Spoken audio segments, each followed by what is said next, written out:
शिव महापुराण सबसे पहले शंकर भगवान ने सबसे पहले सनत कुमारों के सामने, सनकादिक मुनियों के सामने सुनाई। सबसे पहले उनको ये दिव्य ज्ञान प्रदान किया सनत कुमारों को कि मैं अपना सार तुम्हें बताता हूं। सनत कुमारों ने, सनकादिक मुनियों ने वही ब्रह्म ज्ञान वेद व्यास जी को प्रदान किया, क्योंकि हम तो रख कर बैठ जाएंगे तो फायदा नहीं, अच्छी चीजों को बांट देना चाहिए। बांटने से प्रसन्नता मिलती है, बांटा जाए। प्रसाद मिला है हमको कथा का, तो उन्होंने कहा ये कथा प्रसाद में तुम्हें देता हूं। सनकादिक मुनियों से कहा, बोले अब ये रखा नहीं जा सकता, क्योंकि प्रसाद बांटा जाता है, कभी नहीं रखा जाता, बांटा जाता है। हाथ में अगर है, हमने कोई दिखा कि प्रसाद, उसको बांट दिया आपने, परम ज्यादा पुण्य मिलेगा आपको, वो बांटा जाता है। तो कथा का प्रसाद बांटा जाए, तो वेदो व्यास जी के सामने बांटा, उनको प्रदान कर दिया। वेदो व्यास जी महाराज ने सूत जी के सामने इस कथा को सुनाया, और सूत जी ने 88,000 महात्माओं के सामने इस कथा का, दिव्य कथा का रसपान करा रहे हैं प्रयाग तीर्थ में, जहाँ त्रिवेणी संगम है। हमें शिव महापुराण का महत्व श्रवण कराइए कि इस कथा से किन किन लोगों का उद्धार होता है। तो कहा गया कि पुण्यात्मा, भगत, साधु, योगी, संत, रात दिन भजन करने वाला, 10-10 बार मंदिर जाने वाला, हर तरह से पूजा पाठ करने वाला, सब तरह से पुण्य काम करने वाला, उनको फल देने वाले तो सब पुराण है। लेकिन जो इनमें से कुछ भी अगर ना करता हो, वो भी गलती से शिव पुराण का दर्शन कर ले, तो उसका भी उद्धार हो जाता है। ये इतनी पावनी कथा है, इतनी पावनी। ये कौन सी कथा है? अब सुनिए, ये कथा पतित पावनी कथा है। पतित पावनी, जान रहे हैं? भक्तों का कल्याण तो भगवान कर ही देंगे, पुण्यात्माओं के लिए तो भगवान है, पापियों के लिए कौन है? पतितों के लिए कौन है? तो उन्होंने कहा पतितों के लिए पतित पावन है, और पतितों के लिए पतित पावनी कथा है। ये जो श्रवण कर लेगा उसका उद्धार। तो फिर उदाहरण देकर बताइए। तो वो उदाहरण देकर के बताते हैं कि किरातों के नगर में कहीं वाशकल ग्राम, जैसा शिव पुराण में आता है, वहाँ एक ब्राह्मण निवास करता है जिसका नाम है बिंदुक, और वो चंचला जैसी सुंदर पत्नी है। उसके पश्चात भी अपने नैतिक कर्म से भ्रष्ट हो चुका है, संस्कार नहीं रहे, चरित्र नहीं रहा। सबसे बड़ी बात, सबसे जरूरी क्या है? सदाचार। सदाचार से ही शिवाचार प्राप्त होता है। सदाचार, अच्छे कर्म। और सदाचार का मतलब बिल्कुल भी ये नहीं है कि 3 घंटे का जप तप और कठिन साधना, जी नहीं।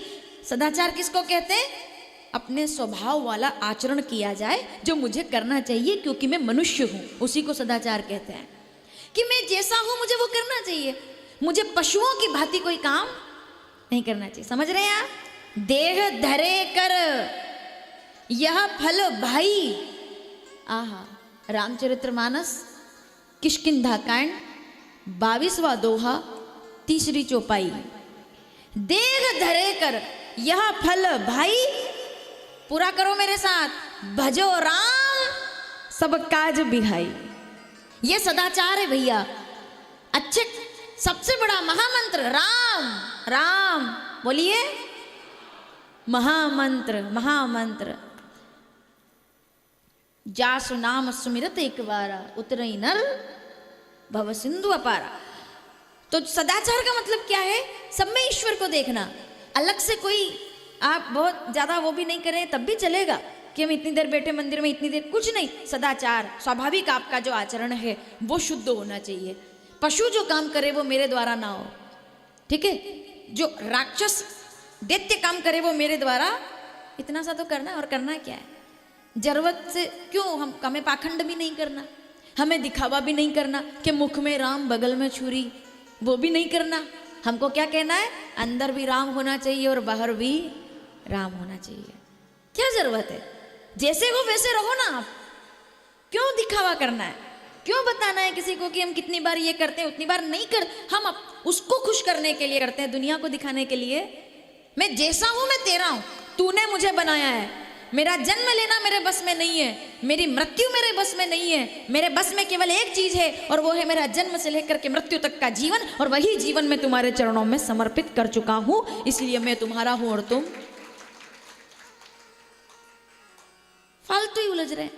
ना तो जन्म का दिन पता है किसी को कि किस दिन जन्मे, मतलब ये कि क्या पता था कि हम इसी दिन जन्मेंगे, उधर से डील करा कर लाए कोई ना, साइन एग्रीमेंट करवाया है कि उतनी तारीख तक, उतने सन तक, 2060 तक हम रहेंगे, ऐसा कोई एग्रीमेंट है किसी के पास? नहीं है। अब देखिए जितने पंडाल में लोग बैठे हैं, एक बात बताइएगा, धनतेरस पर सोना खरीदा होगा, उसकी गारंटी तो लेकर आए होंगे आप कि सोना खरीदा है तो उसकी कितनी गारंटी है? नहीं लेते सुनार से, उसका नंबर नहीं देखते पीछे कि सोने के अंदर कितना, भैया कितने कैरेट का है, तो सोने की गारंटी लेते हैं। जिसको सोना पहनना है उसकी कोई गारंटी, अपनी कोई गारंटी। तो आप एक बात बताइए, जब जन्म का दिन पता नहीं, मृत्यु का दिन पता नहीं, तो मेरे जीवन, मुझे ये समझ आया कि जीवन में हरिनाम से बड़ा श्रेष्ठ मुहूर्त और कोई नहीं है। वही सबसे शुभ मुहूर्त है जिस दिन आप ईश्वर का नाम लेते हैं। बिंदुक और चंचुला, और हमने इसको पहले विस्तार से सुना है, इसलिए मैं थोड़ा इसको आगे बढ़ा रही हूँ। बिंदुक पापी हो गया था, सदाचार उसने खो दिया। घर में पत्नी होने के बावजूद भी अगर कोई पराई नारी पर कुदृष्टि रखे तो मैंने सदा इसका विरोध किया है, और मैंने हमेशा कहा है कि जितना एक नारी को पतिव्रता होना चाहिए, उतना ही एक पुरुष को भी पत्नीव्रता होना चाहिए, क्योंकि संबंध दोनों का बराबर है। अगर नारी के ऊपर पतिव्रता का एक हम देखते हैं कि आवरण है कि पतिव्रता नारी श्रेष्ठ होती है, तो पत्नीव्रता पुरुष भी सर्वश्रेष्ठ होता है कि जो मेरे लिए व्रत रख रही है मैं भी उसके लिए व्रत रखूं। तो व्रत रखने का मतलब ये नहीं कि भूखे रहें। करवा चौथ पर तो चाहे आप भूखे रहें, इधर तो 2 टाइम और ज्यादा बनवाते हैं। बोले तुम्हारा तो व्रत है, काम करो हलवा पूड़ी हमारे लिए बना दो। तो ये तो होता ही है। करवा चतुर्थी का व्रत क्यों किया गया? उसकी मान्यता ये है कि उस दिन नारियों का सम्मान बढ़ाया गया है। उस दिन हम देखेंगे, आगे दर्शन करेंगे, कथा में आएगा कि क्या उस महत्व। चतुर्थी आ रही है अपनी यहाँ कथा में बीच में, श्री गणेश चतुर्थी और बड़ी चतुर्थी। और आपको अच्छा लगेगा जान करके कि उसी दिन श्री गणेश जी प्रकट होंगे अपनी कथा में। ये कथा के क्रम में आएगा। गणेश चतुर्थी पर ही गणेश जी का प्राकट्य होगा, और उस दिन कई माताएं व्रत करेंगी, तो उनका तो वैसे ही व्रत सफल हो गया, क्योंकि कथा भी सुन लेंगे और दर्शन चंद्रमा का भी। और चंद्रमा का दर्शन भी कैसी जगह पे? जो खुद चंद्रमा के समान नगरी नजर आती है, उस जगह पर आप चंद्रमा का दर्शन करेंगे। समझ रहे हैं आप कितनी बड़ी बात है? आप जब अच्छा गंगा जी जाओगे तो घाट दिखेंगे, कैसे दिखते हैं? ऐसे चंद्रमा, चंद्राकार घाट पर। जिंदगी में आपकी 7 पीढ़ियों के पहले और 7 पीढ़ियों के आगे पीछे ये सौभाग्य केवल आपको मिला है कि चतुर्थी पर चंद्रपुरी में खड़े होकर के चंद्र का दर्शन करेंगे, क्योंकि ये चंद्रमा के समान सब घाट है, और इधर भी चंद्रमा और उधर भी चंद्रमा। तो हम उस पर सुनेंगे आगे। तो पतित हो जाए तो कर्मों से, ऐसा थोड़ी 10 तरह का नाम जप करे और पत्नी के प्रति अश्रद्धा रखे, पत्नी का सबके सामने अपमान कर दे, पत्नी को आप अकेले में कोई बात बोल दो वो धर्म है, लेकिन 4 लोगों के सामने कभी कभी आंख दिखा करके और पत्नी को डरा देना वो अधर्म है। क्योंकि वो संबंध विश्वास का है, सम्मान का है, प्रेम का है, और वो परम आवश्यक है कि वो सम्मान प्रेम बना रहे। ये आप सीखेंगे शंकर भगवान से, ये आप जानेंगे। महाराज जी ओम नमो नारायण। जब मैं 3 जुलाई को आई थी यहाँ, तो आपने हमारा हवन करवाया था, और गायत्री मंत्र और सब, मुझे बहुत बहुत आभार है आपका। तो पति पत्नी के बीच में एक सम्मान का भाव हो, ये कथा आपको बता रही है, इस बात को समझिएगा। बिंदुक चंचुला, जो चंचुला सुंदर होने, बिंदुक ने अपने वो पद से भ्रष्ट हो गया, कर्म से भ्रष्ट हो गया, तो एक समय आने पर मदिरा पान करने लगा, फिर उसके बाद सब तरह के अपराध करने लगा, चोरियां करने लगा, और थोड़ा सा उम्र बीती और मृत्यु को प्राप्त हो गया। और महाराज जी जैसी मति वैसी गति। मुक्ताभिमानी, अष्टावक्र गीता पहला प्रकरण, कितना गजब का सूत्र है कि मुक्ताभिमानी मुक्तो ही बदो बदा अभिमन्यपि किवदंती सत्यम या मतिर सा गतिर भवेत। जिसकी जैसी मति होगी उसकी वैसी गति। जो जीवन भर पैसा पैसा पैसा पैसा करता रहेगा, उसको आखिर में जाकर के अगले जन्म में नाग महाराज बन करके किसी मणि की रक्षा के लिए बिठा दिया जाता है। कि क्यों बनाया मेरे को नाग महाराज? बोले तुम ही पैसा पैसा कर रहे थे, अब बैठे रहो। तो ऐसे जो दिन भर केवल बोझ उठाता रहे, बोझ ढोता रहे, अगले जन्म में उसको बेल बना दिया जाता है कि तुम मनुष्य होने के बाद भी बोझ ही उठाते रहे, भगवान का नाम तुमने लिया नहीं, तो इसके लिए तुमको। तो भैया बिंदु मृत्यु को प्राप्त होने के बाद पिशाच योनि में चला गया, प्रेत बन गया वो, विंध्य पर्वत पर जाकर भटकने लगा। अब यहाँ चंचुला अकेली रह गई। अब वो अपने बंधु बांधवों के साथ, वो भी कहीं ना कहीं पूजा पाठ उसने भी त्याग दिए, छोड़ दिए, वो भी कर्म भ्रष्ट हो गई। और जिस घर में पूजा पाठ, नारियों का धर्म है पूजा और अपने घर के संस्कार बनाना। देखिए इस पर विशेष ध्यान दीजिएगा आप, दुनिया का कोई संत आपके घर के संस्कार नहीं बना सकता। एक घर की नारी ही एक घर का संस्कार निर्माण करती है। उसके अलावा कोई भी, कोई पंडित, कोई विद्वान, कोई साधु, कोई संत आपको जीवन का उपदेश दे सकता है, गृहस्थी का उपदेश कोई नहीं दे सकता। गृहस्थी के सबसे बड़े उपदेशक कौन है? गृहस्थी के सबसे बड़े उपदेशक याद कीजिए, नाम आपसे पूछूंगी मैं, चलो अरे सबको क्या, सब इधर ही बैठे हो आप, सुनो। गृहस्थी का सबसे बड़ा उपदेशक कौन है? सन्यासियों को किसी को गुरु बनाना हो तो हनुमान जी को बनाना चाहिए, क्योंकि वो ब्रह्मचारी है। संतों को किसी को गुरु बनाना हो, योगियों को गुरु बनाना हो तो राम जी को गुरु बनाना चाहिए, क्योंकि वो योग से जीवन उन्होंने अपना जिया है। लेकिन अगर संसारियों को किसी को गुरु बनाना हो तो उनको शंकर भगवान को अपना गुरु बनाना चाहिए, क्योंकि मेपू पर सांप राखे, सांप पर मोर राखे, बेल पर सिंह राखे, वाके कहाँ भीति है, पूतनी को भूत राखे, भूत को विभूति राखे, चह मुख गज मुख यह बड़ी नीति है, काम पर बाम राखे, आग पर पानी, आग आग आग पर तीसरा नेत्र खुल जाए तो आग ही आग, आग पर पानी राखे गंगा। कॉम्बिनेशन देखिए आप। उसके बाद भी लोग पूछते हैं कि बद्रीनाथ धाम में एक तरफ ठंडा पानी, एक तरफ गर्म पानी का कुंड कैसे हो सकता है? क्या शंकर जी को नहीं देखा? इधर गर्म लावा निकल रहा है, इधर गंगा बह रही है, इसमें संशय क्या हो गया? आग पर काम पर बाम राखे, आग पर पानी राखे, विष आहा विष गले में, दिल में राम नाम का अमृत, विष को पीयूष राखे, सोई जग जीती है, देवी दास देखो ज्ञानी, शंकर की सावधानी, सब विधि लायक पे राखे राजनीति है। उनसे बड़ा कोई परिवार का मार्गदर्शक नहीं हो सकता। कि पत्नी है साथ में, होनी चाहिए ना, क्या दिक्कत है?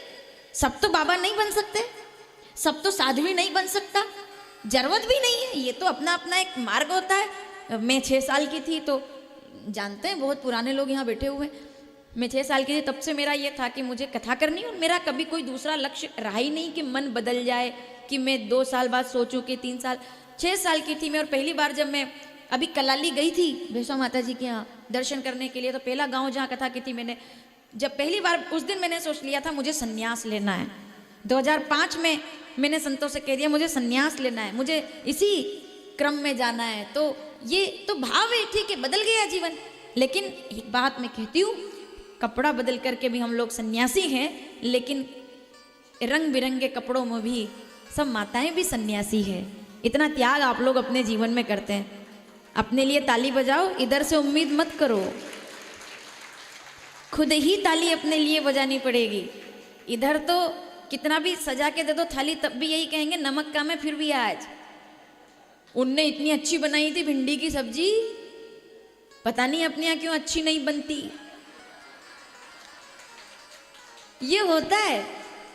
दूसरे के घर अगर निमंत्रण पे अगर चले गए तो घर आके बोलेंगे क्या सब्जी बनी थी, अच्छा, और फिर एक बार बोल दे तो वो अंदर से सब्जी काटते काटते एक बार हाँ कहते हाँ ठीक है बनी बनी होगी, खा ली ना, बैठो अखबार पढ़ो, काम कर लो, फिर घूम के आएंगे क्या सब्जी बनी थी, एकदम सही मसाला। 30 साल से भोजन ये खिला रही है 40 डिग्री के तापमान में। उसने अपेक्षा कभी नहीं की, भारतीय नारी कभी अपेक्षा नहीं करती कि मेरी तारीफ करो।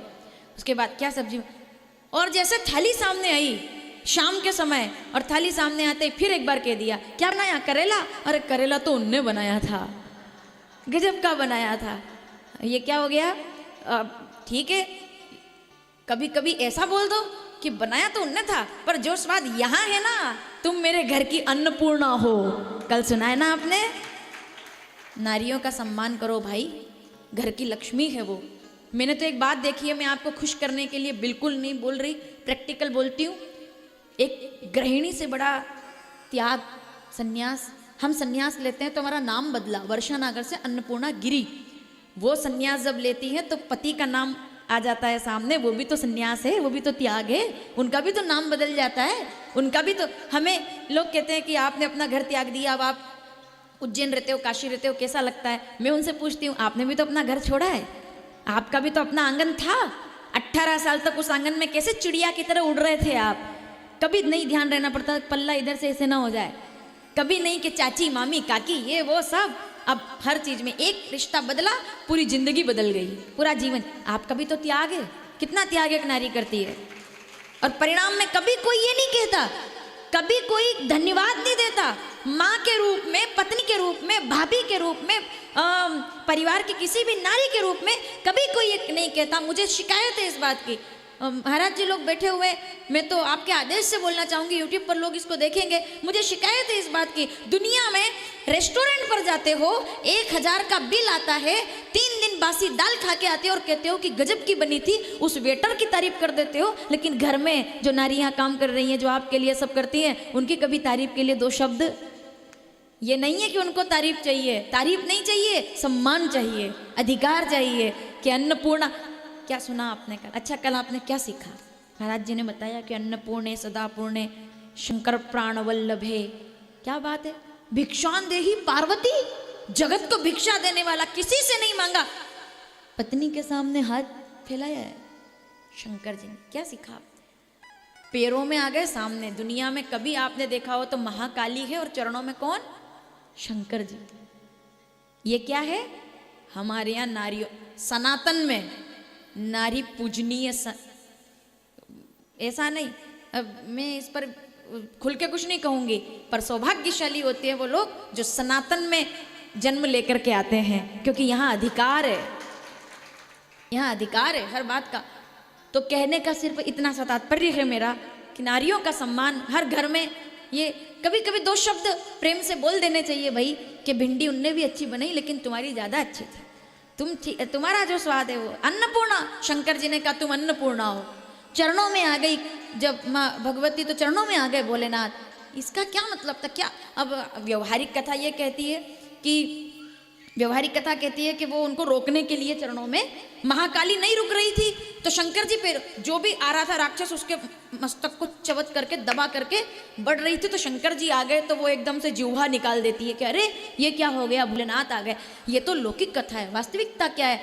नारी का सम्मान, नारी का आदर भगवान ने भी सिखाया है। जिस घर में नारी का आदर होता है, यत्र नार्यस्तु पूज्यन्ते रमणते तत्र।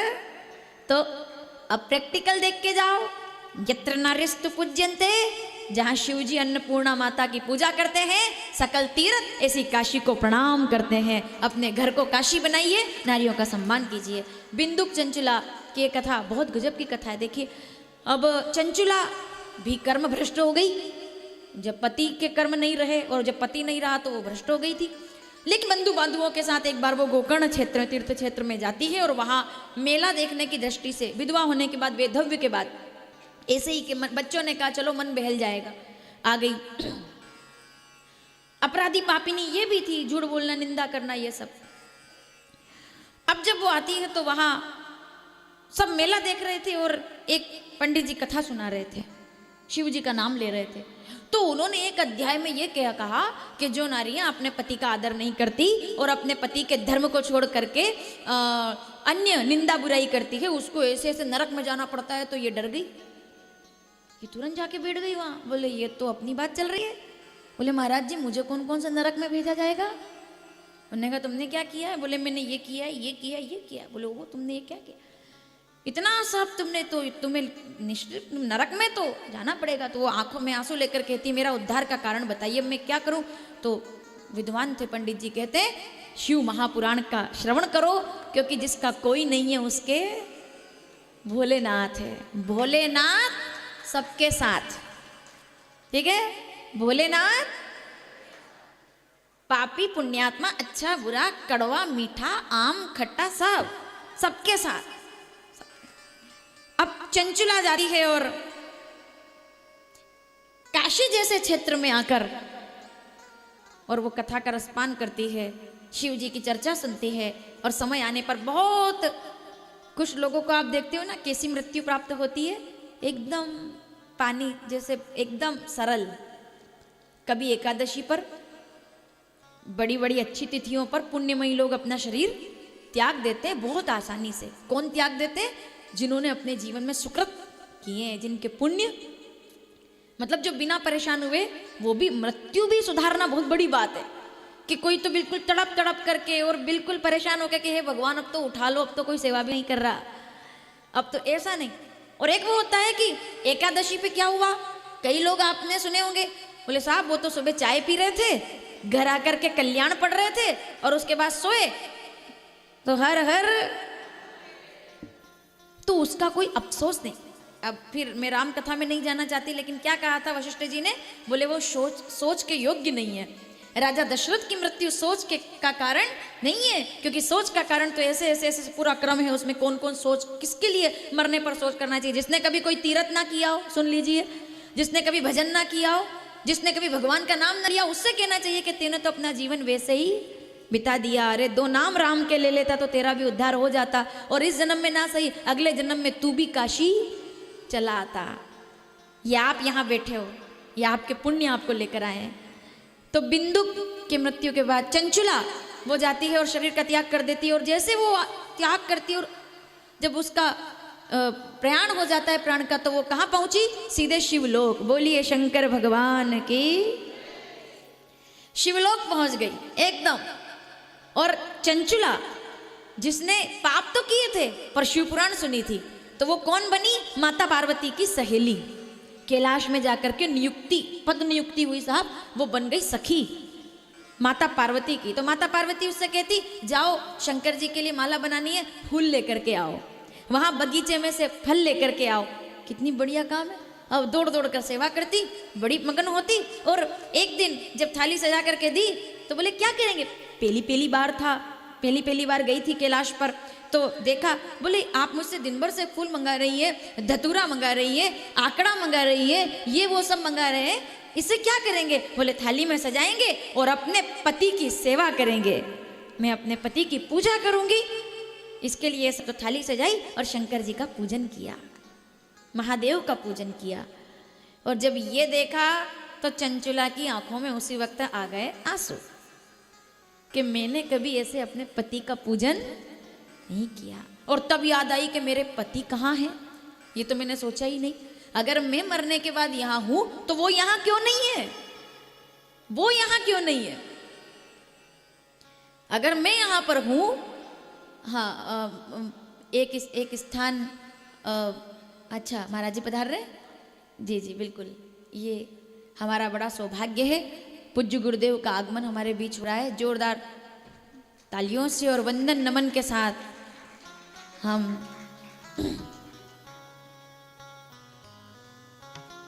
सद्गुरुदेव भगवान की। गुरुर ब्रह्मा गुरुर विष्णु, हाथ जोड़ करके, गुरुर्देवो गुरुर साक्षात तस्मै श्री अखंड मंडलाकार व्याप्तम येन चराचर तत्पदम दर्शितम येन तस्मै श्री गुरुवे नमः।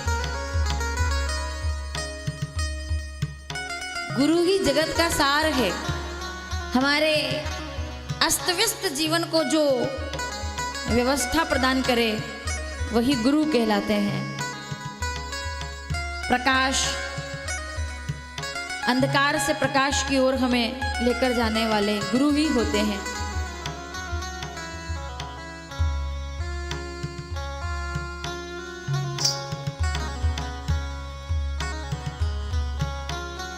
सभी अपना स्थान ग्रहण करेंगे।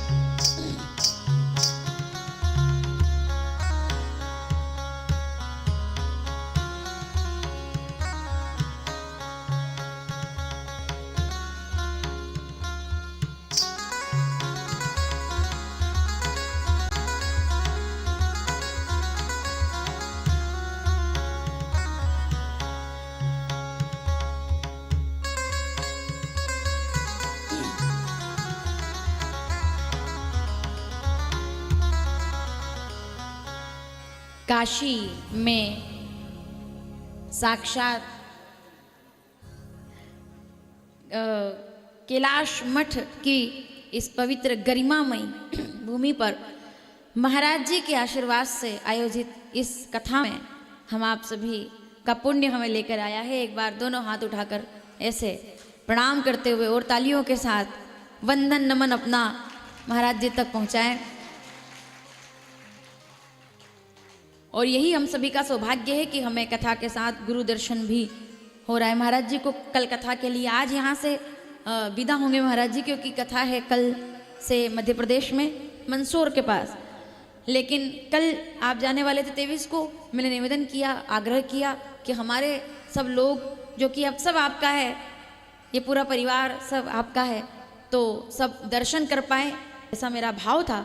और आपने बहुत सरलता से उस यात्रा को आज तक और आज शाम को आप इंदौर के माध्यम यहाँ से इंदौर पहुँच करके और कथा में पहुँचेंगे, तो ये गुरु जी की बड़ी करुणा है हम सभी पर।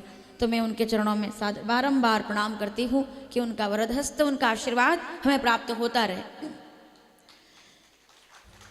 तो महाराज जी बिंदु और चंचुला की कथा हम सुना रहे थे शिव पुराण के माध्यम से कि वो जब जाती है कैलाश पर और सेवा करती हुई, वो दर्शन करती है कि माता पार्वती सेवा कर रही है अपने पति की, तो वो प्रणाम करके कहती है कि काश कि मेरे पति यहाँ होते, अगर मैं यहाँ हूँ तो मेरे पति कहाँ हैं, उनको भी यहाँ होना चाहिए ना, वो यहाँ क्यों नहीं है। ऐसा सोच करके वो आंखों में आंसू लेकर बैठी रहती। तो माता पार्वती ने पूछा, अब सोचो जिनकी सहेली जगत जननी है, पार्वती माता है, उनको उदास कौन रहने देता। तो उन्होंने पूछ लिया, बोले क्या बात है, तुम जब से कैलाश पर कोई उदास नहीं रहता, कैलाश पर कोई उदास नहीं रहता, कैलाश मठ में कोई उदास नहीं रहता, इसीलिए वो कैलाश है, कैलाश पर कोई उदास नहीं रहता। और जो कभी सोचे कि हमको कैलाश जाना है, हमको कैलाश जाना है, तो समझ लो इच्छा पूरी हो गई।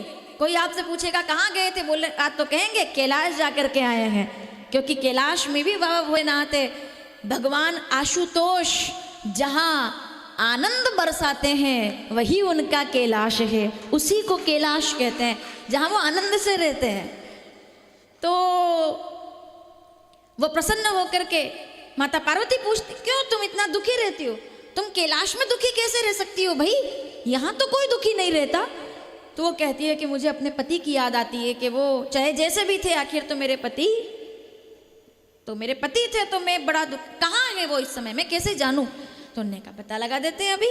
तो उसी समय नारद जी महाराज का आगमन हो गया। नारद जी महाराज दोनों को चर्चा करते देखते हैं, तो पूछते क्या बात है। माता पार्वती कहती है जरा पता तो करो कि इनके पति कहाँ हैं, कहाँ भटक रहे हैं। नारद जी ने आकर के सूचना की, बोले वो तो विंध्य पर्वत पर पिशाच बन करके भटक रहे हैं। जैसे ही ये सुना तो चंचुला और रोने लगी, बोले मैं तो यहाँ सखी बन करके आनंद कर रही हूँ, माता पार्वती की सहेली बन करके शिव नाम जप रही हूँ, मेरे पति पिशाच योनि में, ये कैसे हो सकता है, तो कल्याण का साधन बताइए। तो नारद जी महाराज ने कहा बड़ी अच्छी बात है, जो सामने लोग कथा बैठकर सुनते हैं उनका उद्धार तो पुराण कोई भी कर देती है, लेकिन जो जगत में ही ना हो उनका उद्धार केवल शिव पुराण कर सकती है, जो सबके लिए है। वही मैंने कहा पुण्यात्माओं के लिए भी पुण्य क्या है, पुण्य केवल इतना, उसका कोई आपसे उदाहरण पूछे या उसका अर्थ पूछे, पुण्य किसको कहते हैं, जो हमारे द्वारा किए हुए अच्छे कार्य जो कभी छीन नहीं होते, उत्तम कार्य जो मरने के बाद भी छीन नहीं होते, आप रहे ना रहे लेकिन आपके वो सुंदर कार्य रहेंगे, उसको पुण्य कहा जाता है। कि मैं रहूं ना रहूं लेकिन मेरे द्वारा किए हुए कार्य रहेंगे, उत्तम कार्य जिसको आयु से फर्क नहीं पड़ता उसको पुण्य कहते हैं, वही पुण्य। तो ऐसे में महापाप करने वाला मेरा पति, अब वो तो वहाँ है और मैं यहाँ आनंद में हूँ। तो नारद जी महाराज ने कहा शिव पुराण अगर सुन ली जाए तो शिव महापुराण कथा का श्रवण करने से, ये ऐसी कथा है जिसका श्रवण करने से दरस परस मज्जन अरु, चाहे राम कथा हो, भागवत कथा हो, शिव कथा हो, रामचरित्र मानस, बालकांड 34वां दोहा पहली चौपाई, दरस परस मज्जन अरु पाना हरई पाप कह वेद पुराण, दर्शन से, मज्जन से और श्रवण से हर तरह से पाप मुक्त कर दे, वो ये कथा है। तो अगर वो इनके पति को सुना दी जाए तो हो सकता है। तो माता पार्वती ने कहा कि आप तो गुरु जी हैं, आप ही ये कार्य हमारे लिए कर दे। तो नारद जी कहते हैं मैं गुरु जी तो हूँ, लेकिन शायद तुम भूल गई कि मुझे भी श्राप लगा हुआ है। कथा सुनाने के लिए एक जगह बैठना पड़ता है, एक जगह टिकना पड़ता है, और मेरे स्वभाव में एक जगह बैठना नहीं है, तो मैं कथा नहीं सुना सकता। नारद जी महाराज से पूछा माता पार्वती ने, सब कथा सुना सकते, आप क्यों नहीं सुना सकते? नारद जी कहते हैं मैंने इतनी कथा सुना दी थी कि दक्ष के सब बेटों को बाबा बना दिया था।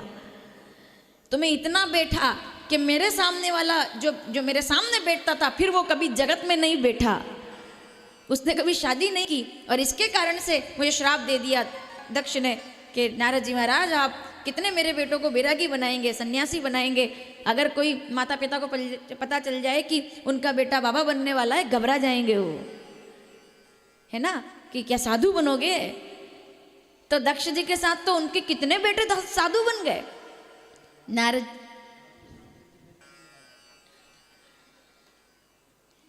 यही तो काशी की महत्ता है महाराज जी, कि वही वो महाराज जी बता रहे हैं कि हम परिवार के सब लोग 3 जुलाई को आए थे कि काम, तो महाराज जी उसका एक कारण है। ऐसा होता है कि जब घर का कोई बहुत अच्छा एकदम पढ़ा लिखा हो, एकदम होशियार, तो उसको कहते हैं ये तो कलेक्टर बनेगा, सुनना थोड़ा। फिर दूसरा कोई छोटा बेटा हो, उससे कहेंगे ये तो डॉक्टर बनेगा, और जो तीसरा होता जो कुछ नहीं करता, बोले ये बाबा जी बनेगा।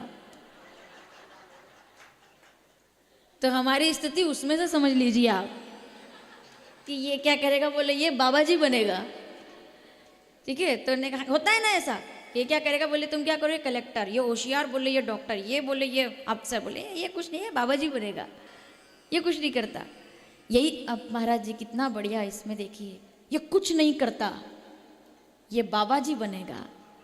अब इसमें कितना बड़ा श्रीमद् भगवद गीता 2 अध्याय 56वां श्लोक, ये कुछ नहीं करता, ये बाबा जी क्यों बनेगा? क्योंकि दुखेषु अनद्विगमन सुखेषु विगत अस्पृह वीतराग भय क्रोध, जो करता भी नहीं है और जो भोगता भी नहीं है, वही तो बाबा जी बनेगा। जिसको कुछ करना ही नहीं है, जिसको कुछ नहीं करना, जो जान गया है जगत गुरु शंकराचार्य भगवान का वो सूत्र कि ब्रह्म सत्यम जगन मिथ्या, जो अद्वैत का संस्कार सीख गया है, जो विशिष्ट अद्वैत को जान गया है। महाराज जी कल हमने चर्चा की थी इस बारे में, 8वीं शताब्दी से लेकर के 16वीं शताब्दी तक कितने बड़े बड़े आचार्यों ने द्वैत, अद्वैत, विशिष्ट अद्वैत, अचिंत्य भेदा भेद, द्वैत, अद्वैत और द्वैत, किस किसने कैसे कैसे कहा, मैं उस पर चर्चा कर रही थी कि 8वीं शताब्दी ने जब हम चर्चा करते हैं तो उसमें जगत गुरु शंकराचार्य जी महाराज अद्वैत का दर्शन कराते हैं कि ब्रह्म ही सत्य है, जगत मिथ्या है, और वास्तव में देखा जाए तो जीव ही ब्रह्म है। दिखने में 3 दिखते हैं, ब्रह्म, जीव और जगत, लेकिन आखिर में जीव और ब्रह्म एक हो जाते हैं और जगत रहता ही नहीं, माया का पर्दा हटता है तो जगत भी ब्रह्म